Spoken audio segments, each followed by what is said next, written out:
May i-share ako sa inyo guys. Ito nabasa ko lang din.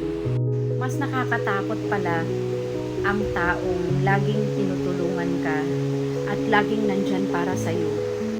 Sinusuportahan ka sa lahat ng bagay, tinutulungan ka sa problema mo.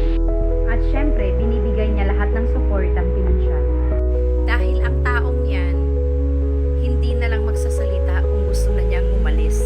Yung bigla na lang siyang tatahimik dahil wala na siyang masasabi. Yung bigla na lang siyang hindi magpaparamdam at magpapakita sa'yo. Syempre, malulungkot ka pag sa'yo nangyari yun. Kaya guys, pahalagahan natin ang taong nandyan para sa atin. Hindi naman porket marami siyang naitulong sa'yo, eh may hinihintay siyang bayad.